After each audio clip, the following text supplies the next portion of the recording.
somos seres espirituales teniendo una experiencia corporal. Es decir, que lo que realmente nos define no es nuestro cuerpo, lo que nos define es lo que somos, y lo que somos es seres espirituales. La ciencia respecto a la espiritualidad, esto es muy importante decirlo, la ciencia respecto a la espiritualidad es agnóstica, no es atea. Diferencia entre agnóstico y ateo. Jesucristo. No nos olvidemos de que quien cura las enfermedades es el organismo. Es decir, aquí, Bruno, hay que marcar una diferencia entre curar y sanar. La curación viene de fuera. No reconocer los increíbles avances de la medicina es absurdo. La medicina hoy en día, la medicina occidental, puede darte una ayuda inestimable ante montones de problemas, desde infecciones hasta traumatismos, hasta patologías tumorales. Pero nos hemos olvidado, tristemente y en gran medida, de lo que es la sanación. Si la curación viene de fuera, la sanación viene de dentro. ¿Qué puede hacer que una persona en un momento de desafío, que está haciendo frente a una enfermedad muchas veces severa, ponga en marcha su sistema de defensa, sus linfocitos asesinos, sus linfocitos CD4, CD8, sus glóbulos blancos, sus fibroblastos, todo un cortejo de hormonas, de mediadores químicos y de neurotransmisores para decirle a esa célula tumoral o ese tumor, aquí no tienes sitio? ¿O qué hace que, por el contrario, ese sistema de defensa, esos mecanismos hormonales, esas capacidades, esos recursos digan a dormir y el tumor diga estoy en mi casa? Y este es un punto muy importante. Sí, fíjate, yo creo que es muy importante pararnos, si os parece, un momento para hablar de la relación entre el cuerpo y la mente. Vamos a ver, tradicionalmente se ha hablado de la medicina psicosomática, es decir, estaba lo somático, es decir, lo corporal. Oye, pues tengo yo una inflamación de una articulación, se me pone enrojecida, me duele, me cuesta moverla. Eso era lo somático. Luego estaba lo psicológico. Hoy tengo un cuadro de ansiedad, un cuadro de depresión, etc. Y luego estaba lo psicosomático, que era como una especie de cajón desastre. No, esto es psicosomático. O sea, no sabes muy bien si es psicológico, somático. Vamos a ver. Lo psicosomático es que todo es psicosomático. Todo lo psicológico tiene un impacto somático y todo lo somático tiene un impacto psicológico. Por ejemplo, cuando a ti te dan esa sesión de fisioterapia, Bruno, están relajando tu cuerpo y están relajando tu mente. ¿Por qué? Porque el cuerpo tiene un impacto en la mente. Y cuando tú relajas tu mente, también relajas tu cuerpo, las famosas corazas neuromusculares. Entonces, esto es importantísimo. ¿Por qué? Porque si no tendremos... No, esto es un tema solamente psicológico, no, esto es un tema exclusivamente médico. No, aquí no hay que abordar nada de su estado emocional. Todo es psicosomático, por eso es tan importante un abordaje multidisciplinar y una mirada mucho más horizontal. Pero es que somos muy de compartimentalizar las cosas y luego de olvidarnos de que forman parte de un todo. Es como si yo dijera, no, el hígado es el hígado, ¿eh? El hígado es el hígado. Sí, hombre, pero el hígado tiene una relación con el páncreas. No, a mí solamente es el hígado. Pero, ¿y el páncreas? Oh, a mí no me interesa. Oye, el hígado y el páncreas están constantemente en comunicación. Los 60 trillones de células que tenemos aproximadamente, habría que darle un premio Nobel al que las contó. Habría que darle un premio Nobel. Están hablando entre sí constantemente. Se ha hecho un cálculo aproximadamente del número, de la longitud de nervios que unen el neuroeje, que es encéfalo, médula espinal, con el cuerpo. ¿Qué cifra os parecería razonable que hubiera? O sea, de nervios. O sea, se miden los nervios que tenemos, los gruesos, los delgaditos, los largos, los cortos, y se ponen así a lo largo. Se calcula que unos 150.000. Entonces, ¿cómo es posible que si hay 150.000 kilómetros de nervios dentro de nosotros, conectando el neuroeje, es decir, el sistema nervioso central, encéfalo, que es cerebro, cerebelo, tronco cerebral y médula, con el cuerpo de ida y vuelta, ¿cómo podemos pensar que los estados mentales no van a afectar al cuerpo y que los estados corporales no van a afectar a la mente? Absurdo, son parte de lo mismo. Es como mi mano, tiene una palma y tiene un dorso, son distintas, pero no puedo separarlas. No hay una mano que no tenga palma, no hay una mano que no tenga dorso.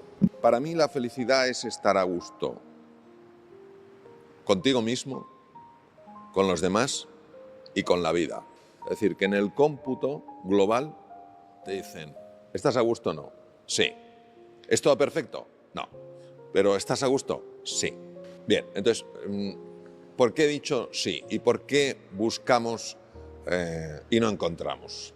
¿Por qué hay tanto reclamo? Haz esto y serás feliz. Cuando tengas esta casa serás feliz. Cuando encuentres el chico, la chica ideal, serás feliz. Cuando pases esa oposición y ya no tengas preocupación, serás feliz. ¿Por qué compramos eso? ¿Y por qué no encontramos? Hay un cuentecito, hay un personaje muy curioso en la literatura que se llama Nasruddin. Y Nasruddin se utiliza para mandar un mensaje con una pequeña historia. Entonces un buen día Nasruddin está debajo de una farola, hay una farola encendida, toda la calle, el resto de la calle está a oscuras y está buscando ahí, está todo nervioso. Y se le acerca un vecino y le dice, ¿qué haces, Nasruddin? Dice, estoy buscando mi llave, la llave de mi casa, no puedo entrar porque la he perdido. Dice, ¿la has perdido bajo la farola? Dice, no. Dice, entonces, ¿por qué buscas ahí? Dice, porque es el único sitio donde hay luz. Claro, ¿esto qué quiere decir? Que nosotros buscamos donde nunca vamos a poder encontrar. Nosotros buscamos la felicidad, la llave de la felicidad donde no está. ¿Y por qué buscamos ahí? Porque es el único sitio donde se nos ocurre mirar, porque es el único sitio que vemos. Vamos a ver. La felicidad es un estado del ser, de lo que somos. No es un estado del tener. El tener nos puede dar un bienestar subjetivo que es muy agradable. Tener agua para beber me viene de cine. Es muy agradable. Tener algo que comer es muy agradable. No tener frío es estupendo.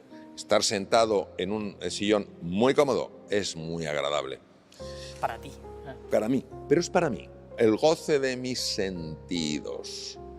La felicidad es el gozo del corazón. ¿Eso qué quiere decir? Es algo que afecta al ser. Y cuando uno es feliz cuando es capaz de amar sin condiciones. Toda persona que sea capaz de amar sin condiciones, por su propia naturaleza será feliz. Es decir, os amo como seres humanos, no por cómo sois, no por cómo me tratáis, sino por quiénes sois. Y entonces, ¿cómo voy a amar a alguien por quienes sí? Porque veo que lo distinto no tiene por qué ser distante. Por tanto, la felicidad la vamos a encontrar a medida que aprendamos a amar sin condiciones.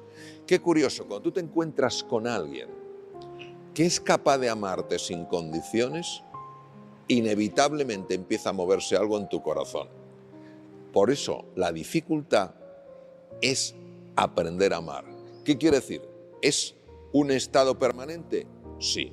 Toda aquella persona que en su vida busque sobre todo ayudar, contribuir, ver en el ataque no maldad, sino dolor, buscar en vez de castigar, corregir, es una persona que cada vez va a notar un mayor gozo en su corazón.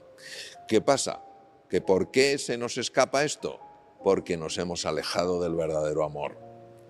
Entonces yo amo si te portas como yo quiero que te portes. Yo te amo si dices las cosas que yo quiero. Por eso nos cuesta, porque nos hemos olvidado de eso. Entonces por eso lo distinto, porque vosotros sois distintos a mí, sois mucho más jóvenes que yo, tenéis mejor pinta que yo. Probablemente vestís mejor que yo. Probablemente vestís mejor que yo. Sois distintos, pero yo de verdad os lo digo, Bruno y Alex, yo no os siento como distantes. O sea, yo os he conocido físicamente, hoy lo sabéis.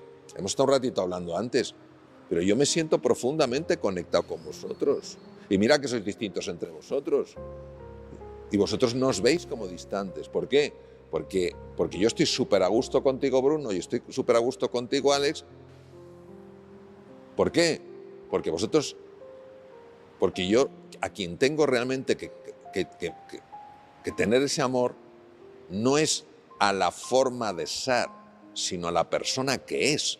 Y esto puede sonar un poquito extraño, pero claro, es que el concepto de la felicidad no es un concepto físico, es un concepto metafísico. Por tanto, está más allá de lo físico, pero todos lo sabemos. El estudio más largo que existe en el mundo sobre la felicidad.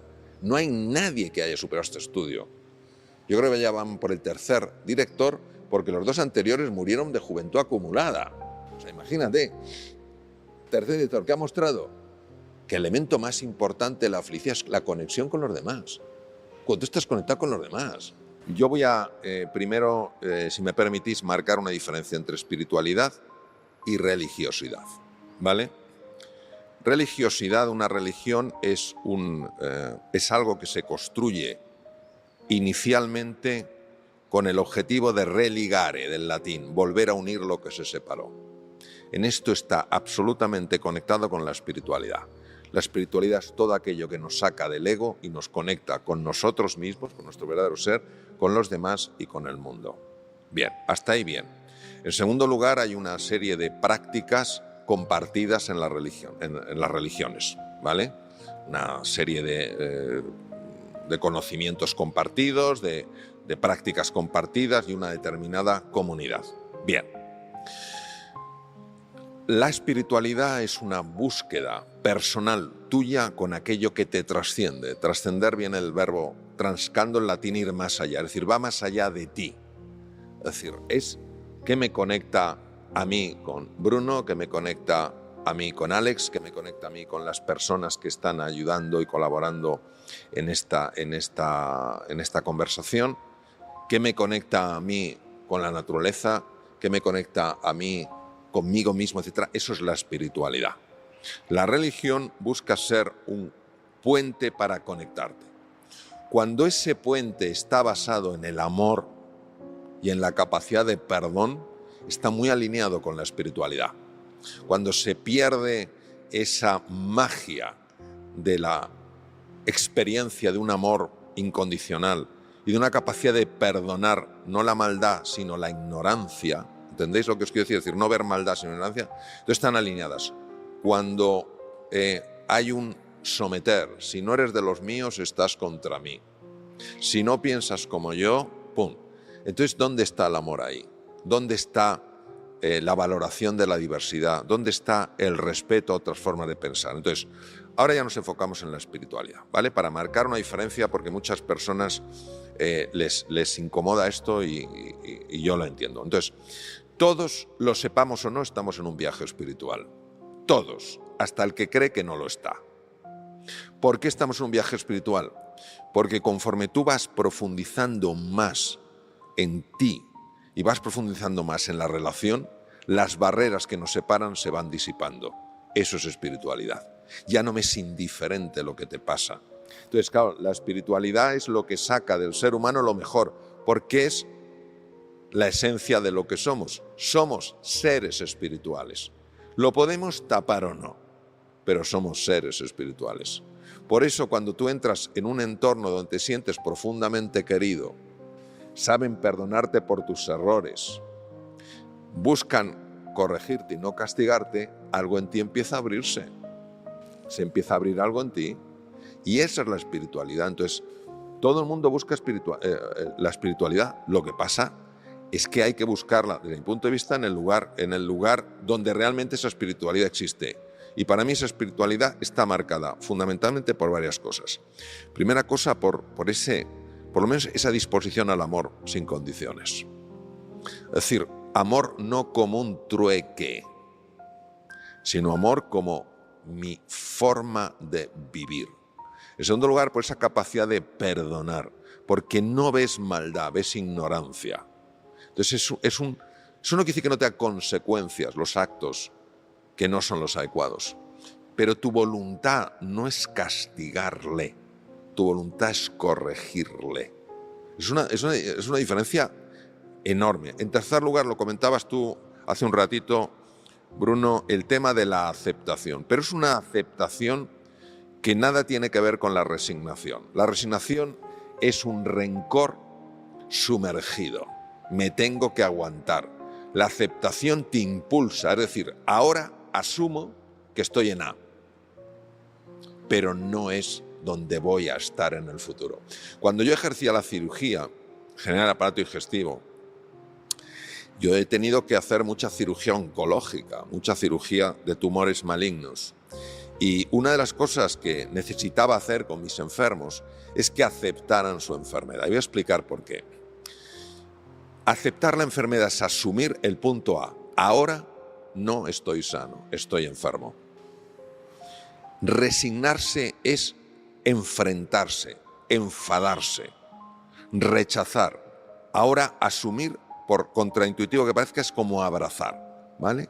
Abrazo esa situación, asumo que esto es así.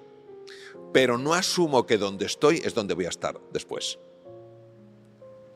B no tiene por qué ser igual que A. Fijaos lo importante que es esto. La resignación produce, de esto llevo hablando años, la liberación de una hormona por las glándulas suprarrenales que se llama el cortisol. El cortisol, que es el resultado del estrés crónico o distrés, como describe el profesor Hanseli, el cortisol, fijaos qué cosa hace, reduce la capacidad del sistema inmune para luchar contra el tumor, mientras que la aceptación baja los niveles de cortisol.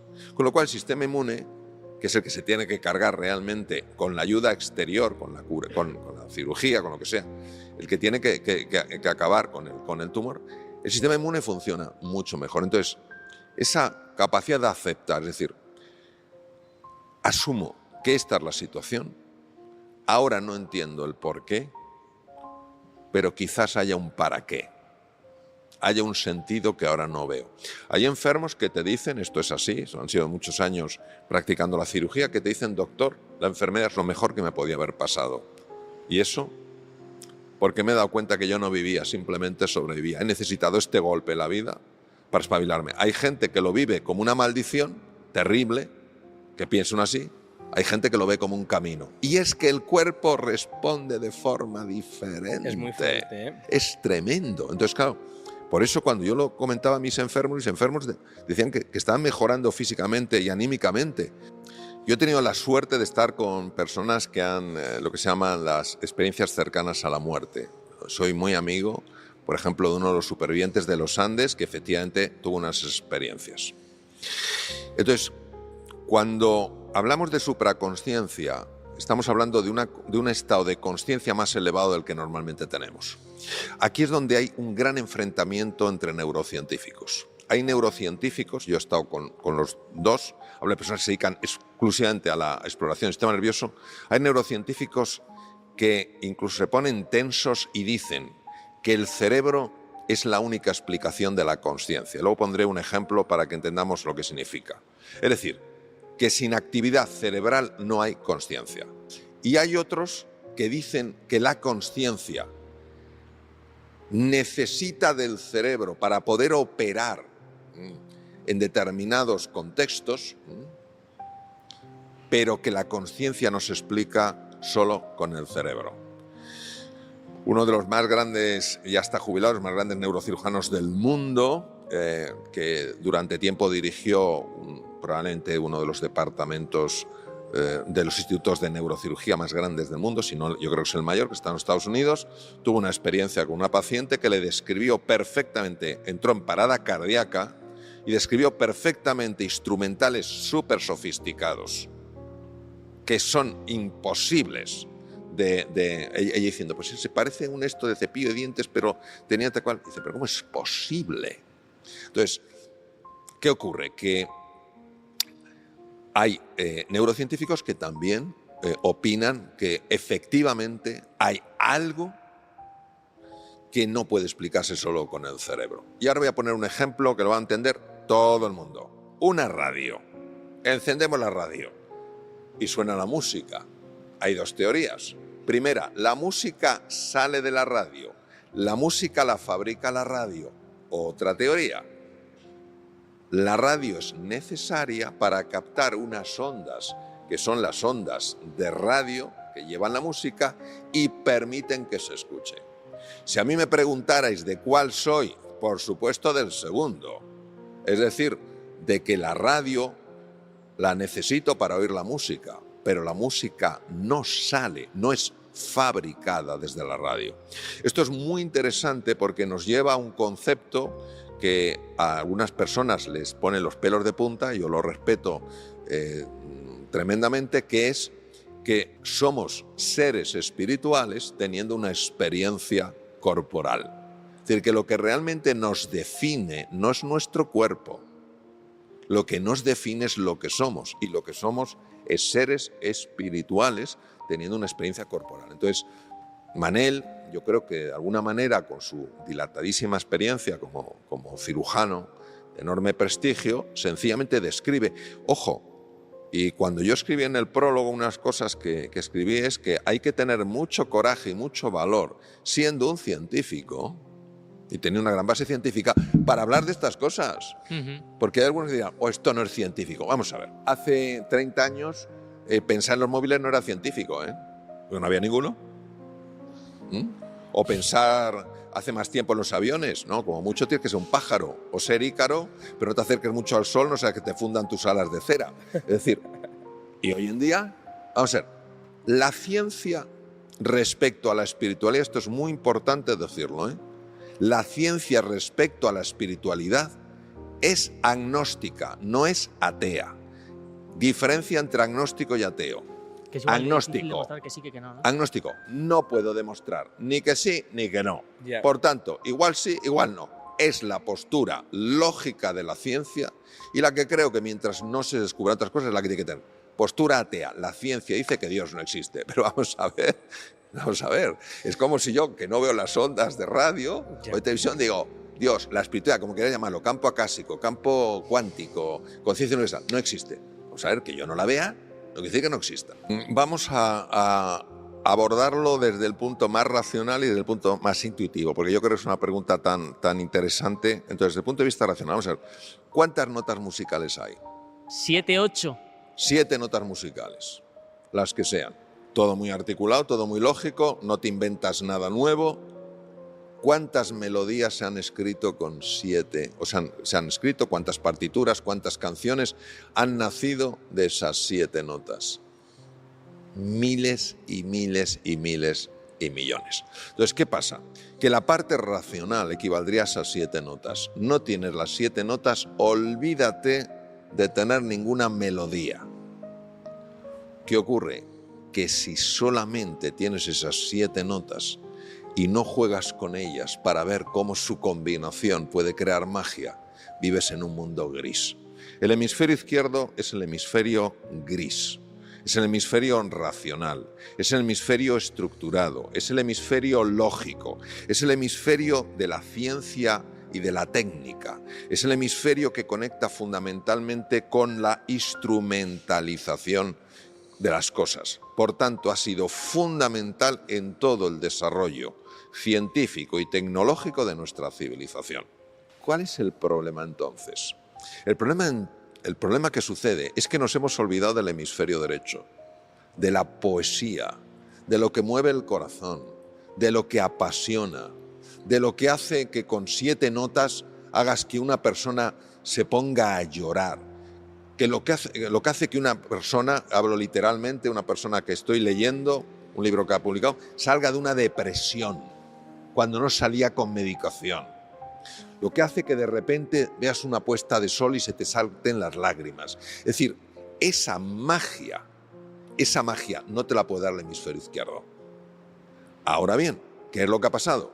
Cuando somos pequeñitos, los dos hemisferios son muy buenos amigos. Son muy buenos amigos. Vamos a suponer que tú eres el hemisferio izquierdo, Alex, y tú, Bruno, el hemisferio derecho. Entonces, imaginaros que de pequeñitos a los 6 hemisferios, os llevarais tan bien como os lleváis ahora. Entonces, ¿qué pasa? Que cosas a lo mejor, me estoy inventando, ¿no? Más estructuradas, fundamental.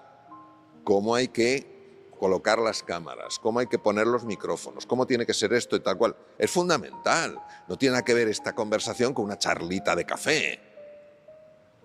Pero si fuera solo eso, pues estaría bien, pero sería insuficiente. Entonces hace falta alguien con un poco más de locura. Gracias por formar parte de esta comunidad. Estamos al comienzo de un cambio de conciencia, un proceso que nos llevará a una comprensión más profunda de nosotros mismos y del mundo que nos rodea. Te invito a que compartas tu comentario o experiencia. Tu voz es muy importante.